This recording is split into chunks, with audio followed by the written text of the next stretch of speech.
Welcome to the Dare to Begin Small and Mighty podcast, episode number 56.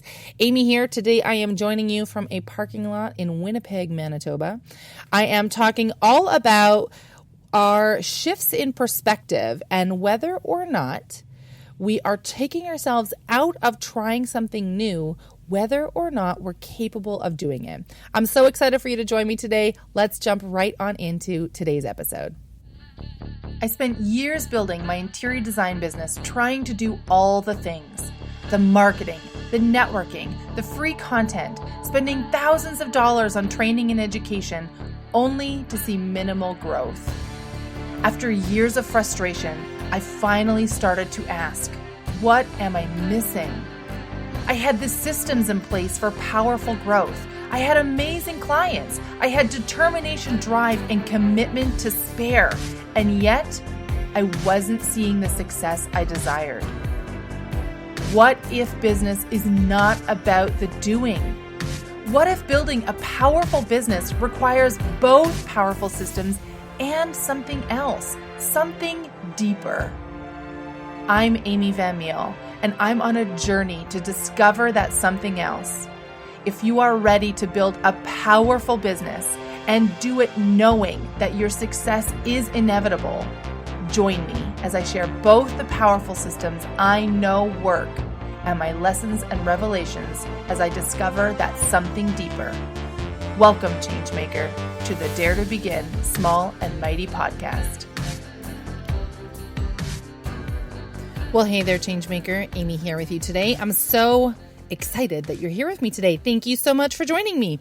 Now, let me first preface this episode with letting you know I am currently sitting in my dad's car in downtown Winnipeg, recording this conversation for you because that's all the space that I have. I am out in Manitoba this week. I'm visiting my family and a few friends here in Winnipeg, and the week before I left was just, I did not make it to recording this podcast because I had every intention of recording an episode for you before I left my beautiful city of Calgary, but that didn't work out. So anyway, all of that is to say that you may on occasion hear sirens, as there is some variety of emergency vehicle moving by me right now. You may hear horns, you may hear traffic patterns, and that's just that's how we're going to roll today. But I'm excited that you're here. I'm going to do a little adjustment on my mic here, so I'm hoping that you all can still hear me properly and there's not too much clunking around. And let's kick it off. So what I wanted to talk about today, I had the really fun experience. So you may or may not know, I don't talk about it very often, but I have a niece and nephew. I think being an auntie is probably one of the best jobs in the world. Never been a mom, but I kind of feel like maybe being an auntie is better than being a mom because I get to play. They're always excited to see me. And then, all the discipline and stuff falls on mom and dad. So anyway, I do think it's a fantastic job. So I had the pleasure of spending a couple of days with my niece and nephew today. They are 2 and 5, which is super fun, really super fun age to hang out with kids, right? They're excited. They're excited to do things. They're talking. They have their own little personalities that are developing. And this is what was so interesting to me. So during my time with them, I got to go with my niece to her gymnastics class. So she's 5. She's taking a gymnastics class. A little history on me. I did gymnastics for years when I was all through high school, basically from grade 6 all the way until I graduated. I did gymnastics for years. Really enjoyed it. I am not built to be a gymnast, which is to say I'm very tall and a little bit bottom heavy, which is not, just gymnasts. If you see them have big, big, big shoulders, and they often are quite trim in the waist. So I was not meant to be a natural gymnast, but I love doing it. So it was super fun to go along with my niece. And, she's 5 and just to kind of see what they're doing. But here's what I found so interesting. At some point in the class, the instructor took them over to the balance beam. Now, there are 2 balance beams that are set up side by side. One is sort of, maybe 18 inches off the ground. Of course, there's pads and everything underneath. So there's maybe, call it 8 inches from the top of the balance beam to where the pad is. And then the balance beam beside it was quite a bit higher. Probably, I would guess from where I was standing, another 18 inches higher than that. So this is what I found so fascinating. As I was watching these little kids, they're basically walking down the balance beam, and then they jump up on a chair to get onto the other one, and then they walk down the other one. Was on the lower balance beam, every single one of them pretty much just walked across there, ran across there, had no problem moving across the balance beam with ease. They weren't concerned about it. They were, holding their balance totally fine. They were so confident in walking across this beam, they had no issues getting from one end to the other. But as soon as they moved to the higher balance beam, which was exactly the same balance beam. It wasn't like it was a narrower beam. It was exactly the same. And I was looking very carefully. But when they got to the higher one, every single one of them became way more tentative. They were really not sure. They were really unstable. Whereas on the lower one, they could run across almost. On the higher one, they could hardly walk, and they were really wobbling a lot. And it was so fascinating. I always find watching young children learn and do things such a fascinating insight into us as adults as well, right? Like if you ever get the chance to just kind of see some young kids that are playing or learning how to interact or learning a new skill, it's really fascinating to watch them and then think about where do we emulate this in our lives as adults? So I'm watching these little guys, and they made several rounds. And as they went around a couple of times, some of the kids got a bit more confident on the higher balance beam, but every single time they go from the low one, where they had total confidence, to the higher one. And here's what I want to point out. The balance beams were no different. They were identical. The only difference is that one of them was 18 inches further up. Now, there's still padding all around. If they fell, they'd be totally fine, right? There's still something there just to provide some safety for them. But the perception in their mind was that the taller one is scarier, right? The taller one it's harder. It requires more balance. And the truth is, if they had run across just like they did the lower one, it really wasn't all that different. So it really got me thinking as I was watching these little tykes, running around and doing their loop over and over and over again, where do we do something similar? Where in one situation we think, okay, we're totally safe here. This is fine. I don't have to worry about anything. Everything's going to be all right. And then we have essentially the identical situation, but with one condition changed. And all of a sudden we become very doubtful, whether it's doubtful of ourselves or doubtful of our skills or doubtful of, just really uncertain, insecure, and just not confident in our abilities to do what we've essentially already been doing.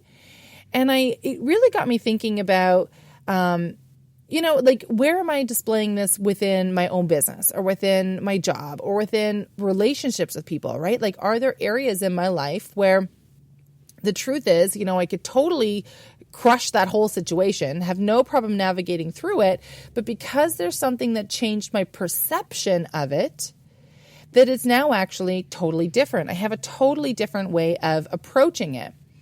And so I would challenge you this week to think about that a little bit. Think about, if you were to think about, is there something right now in your life that you're struggling with, or that's really challenging for you, or you feel really uncertain, right? You're unsure of your footing, you're uncertain of your abilities or your skills, whatever, to be able to do whatever this task or thing is. Is there a similar situation where you would apply the same skills and knowledge and you totally crush it? You feel completely confident about it. Because I would encourage you to have a look at, what am I perceiving to be different that is causing me to be less confident in this situation, right? What's causing that uncertainty in moving forward or taking action or whatever it looks like? Because the interesting thing is, in most cases, and this is why I talk so much about the mental side of things, the mental side of your business, about your job, about your relationships, is that we're very much in our heads about it. We're not really the situation itself we're totally capable of handling, or we have more than enough skills or knowledge or whatever to be able to move through this new job or new business or new whatever with total grace and ease. but we get in our heads about the fact that it's harder. It's something new. Can we really do it? Do we have the abilities to do this? And more often than not, we tend to talk ourselves out of taking those risks. Is there a situation in your life that is the high balance beam in your life where you are looking at it and thinking, this is totally different than what I just did, and therefore I'm not sure that I should take that risk? And if that is the case, then I would encourage you to really, really look at it and see if you can figure out, what is it specifically that's causing me to doubt this situation? What is causing me to really take myself out of the game?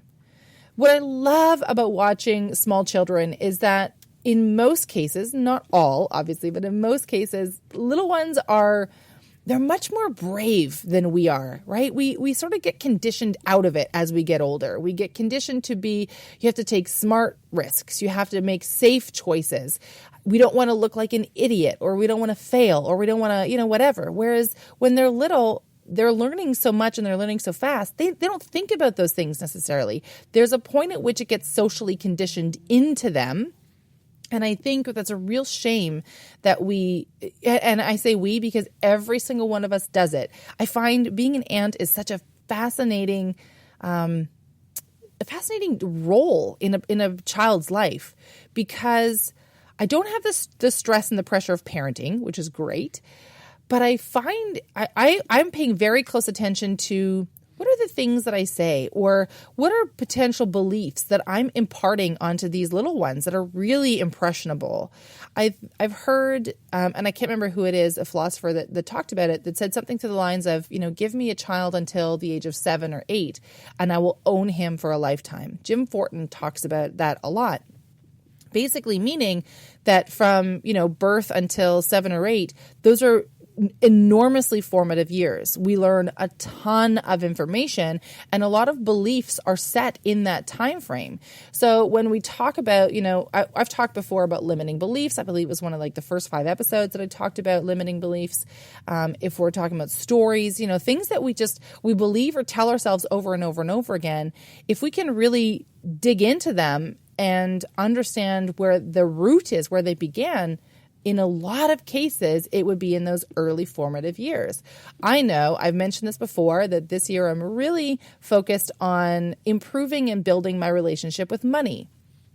And part of that, a huge part of that, is looking back and healing the hurts, the beliefs, the stories of the past.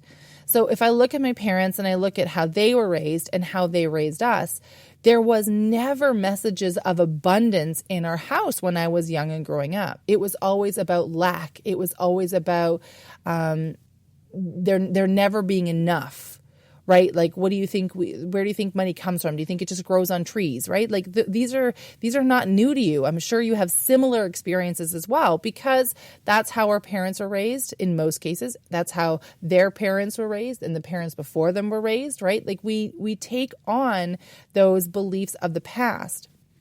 What I find quite fascinating, and if you aren't a parent yet, but you're thinking about becoming a parent, I think this is a really fascinating opportunity where you can, I think they call them a generational belief, where essentially for literally generations of your family history, there has been a belief or a story or a thought pattern that has been repeated and taught to the next generation over and over and over again.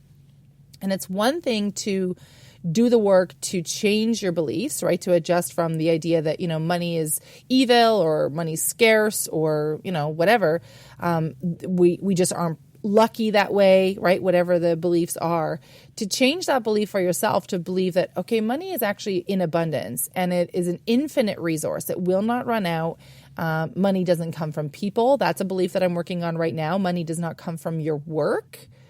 Money actually comes from source or from the universe or from God, or however you want to look at it. So that's something that I'm working on bringing my thought patterns around to, because that's not what has been taught to any of us that I know of.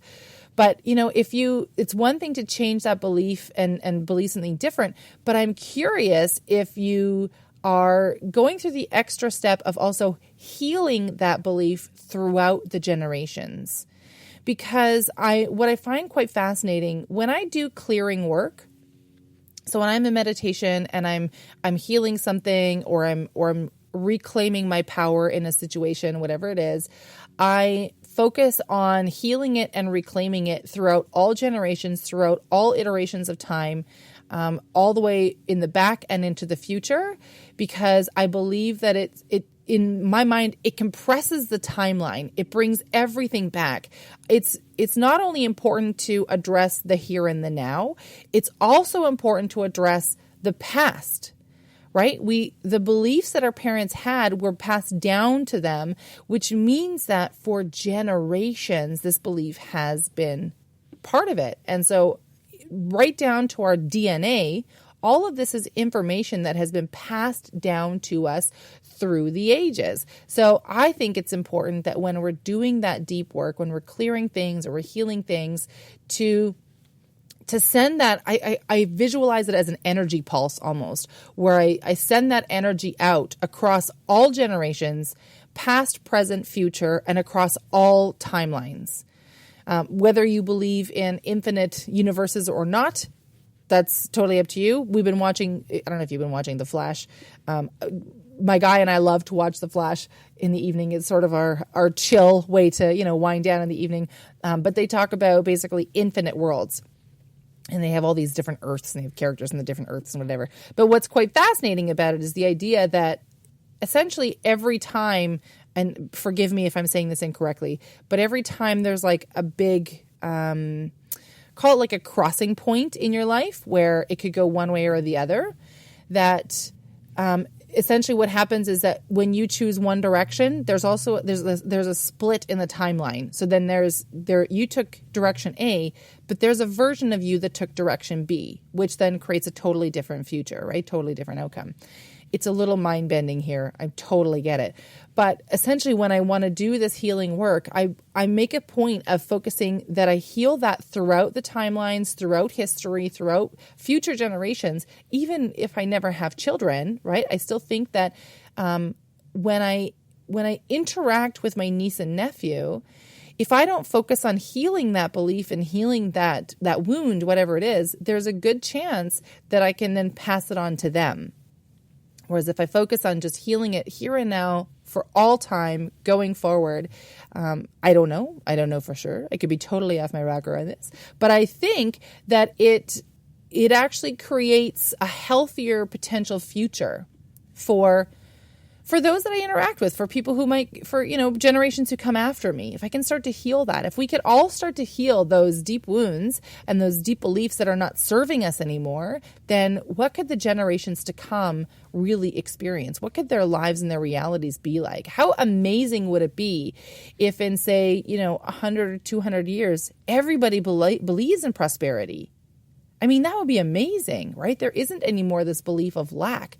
There's a belief in prosperity and responsibility. I do think that I'm getting off on a bit of a tangent here, but I do believe that as a society, there's a belief in prosperity that sometimes can go too far, where I heard it spoken about recently about like a lights off, lights on kind of a mentality. And the lights on people believe that like nothing will ever run out. We have as much as we need, so we can just use as much as we want to. So I'm not talking about going to the point of just like using to the point of ridiculousness, but I am saying that, what would it be like if in 100 or 200 years we could come back and there was no longer a thought of lack?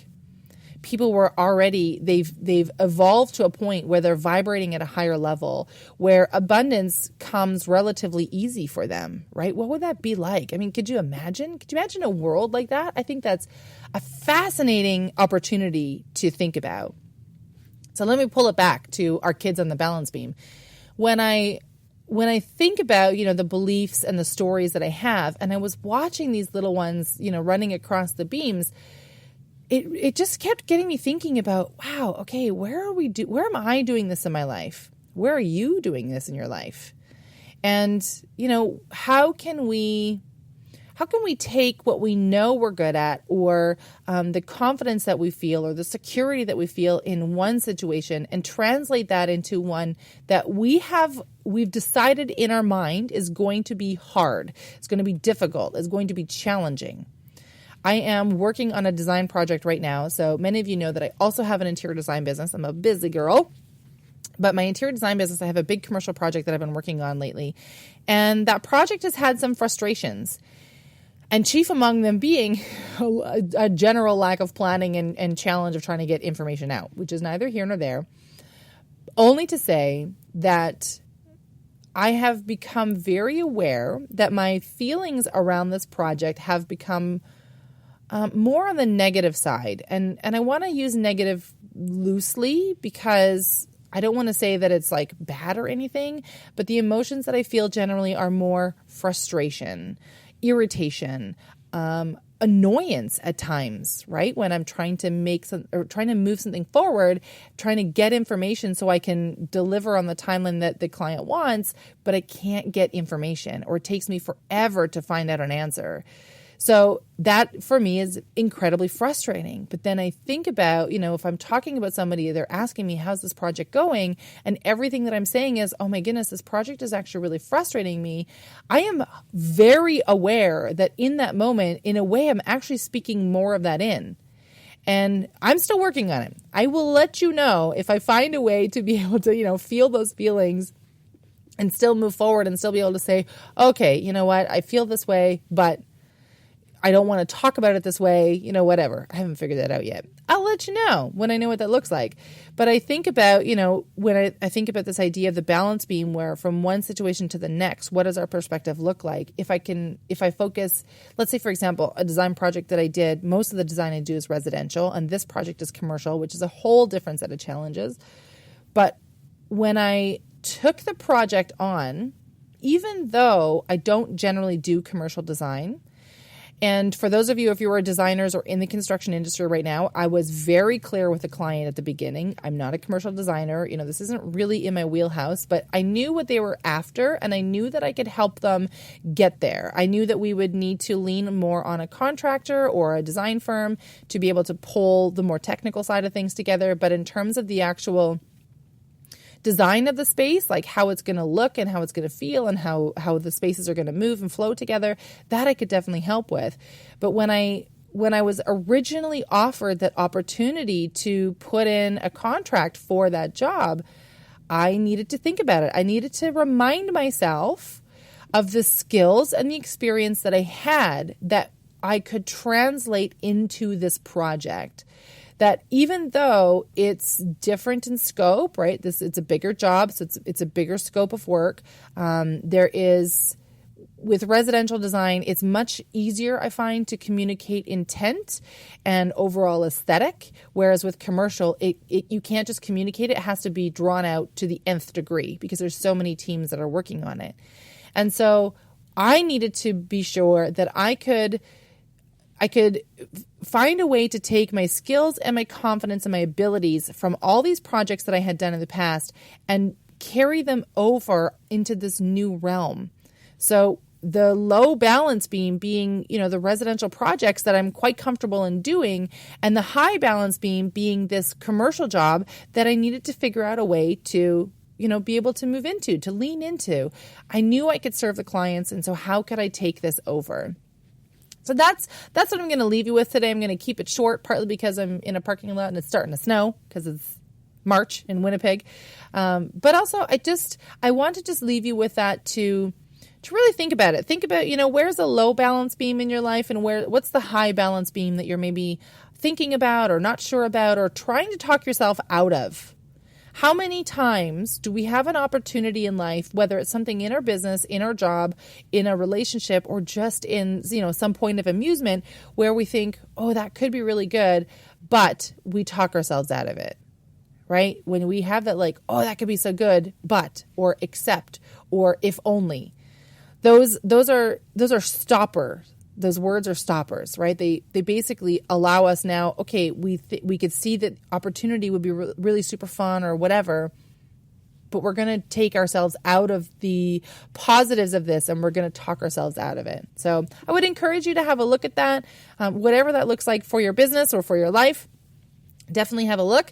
And if you're still struggling, I mean, without being a weirdo, if you guys are weirdos, then don't do this. But I feel like if you're listening to me, you're probably not a weirdo. Go just hang out like at a park or something and watch kids sort of learn. Watch them interact. Watch them try to do something new.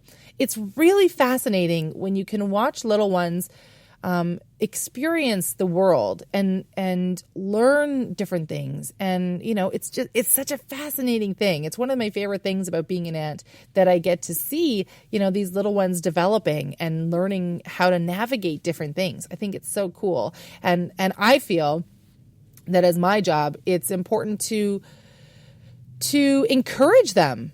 Right? Like, yes, keep them safe. Yes, make sure that they're not doing anything that's going to kill themselves. So there's no jumping on the couch or, things like that where you could fall on the coffee table. But still encourage them to take some risks, to try something new, to lean into discomfort. I was talking about that, I think it was last week, talking about all about leaning into discomfort. So I would encourage you to have a look at that this week. If you have liked this podcast, I would love it if you would share it out. I really appreciate it.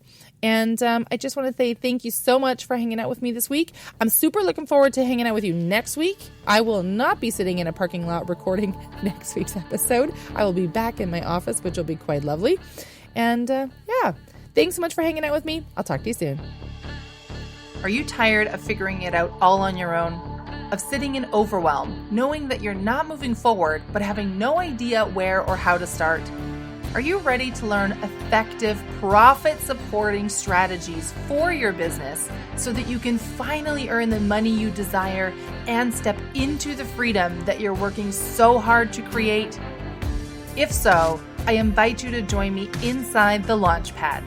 You'll get instant access to free training designed to meet you where you are right now and propel you forward toward the dream that you hold in your mind. It's time to make a powerful move toward your future. Time to step up and serve the people who desperately need your help. Let's not keep them waiting any longer. Today is the day. Join the Launchpad now. Just go to daretobegin.net/the Launchpad and sign up. Your success is inevitable. Now, let's launch it.